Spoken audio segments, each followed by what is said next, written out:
bless you. Yeah, my name is Timmy. Hope you're coping well. Hope your family is coping well. And you are doing things together.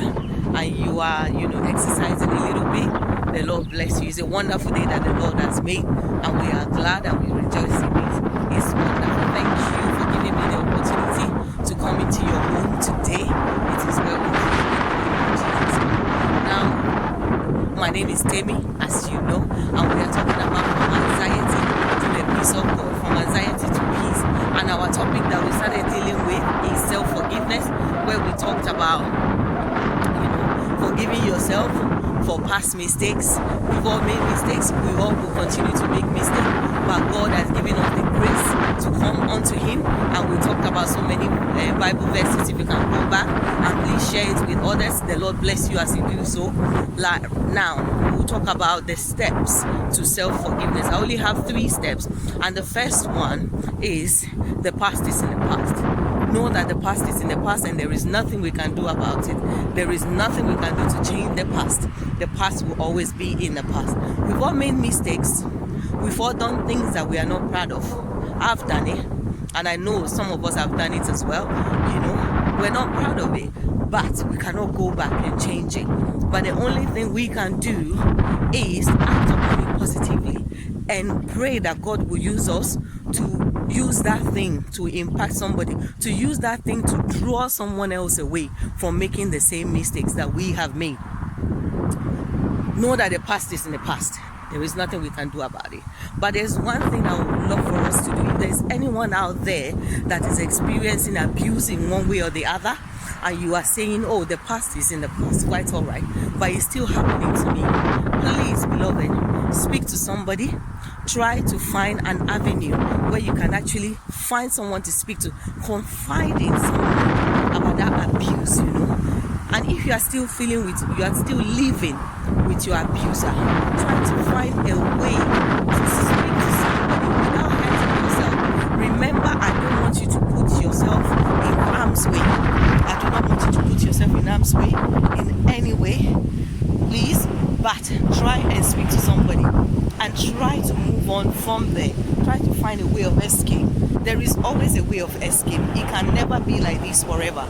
Anyway, the Lord bless you as you do that. And my second point is self-care. Self-care. Let's care for ourselves. We know things have happened to us in the past. There is nothing we can do about it. Take care of yourself. Care for yourself. All of us, I am a victim of taking care of everybody else before I actually think about myself.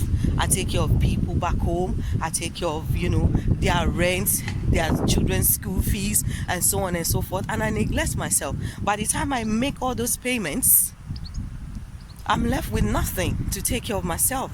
So I'm working so hard, but I'm looking so haggard. Not anymore. I don't do that anymore. And I want us, especially we that we are in the diaspora, to be able to take care of ourselves more. Let's take care of ourselves more. Self-care is an inner thing. And believe you me, it actually starts from the mind. Because the Bible says, out of the abundance of the heart, the mouth speaks. It starts from inside out. That is, you wake up in the morning, speak good words to yourself. Say, I'm going out there and I will make it. The Lord is with me. Speak kind words to yourself. I am beautiful. I am wonderful. No matter what shape you are. Let me tell you something, especially we ladies. No matter what shape we are, people will talk. People will talk. You can't get away from that. So therefore, any particular point you find yourself, just be comfortable with yourself. Be comfortable with yourself, because what you are complaining about, others are praying that they will get there. So let's have self-care for ourselves. Self-care for ourselves. Then my last point is move on. Please, brethren, move on. My sister, my brother, try to move on. Move on from that situation. Move on. Because like I was saying, if it's in the past, it is in the past, and there is nothing we can do.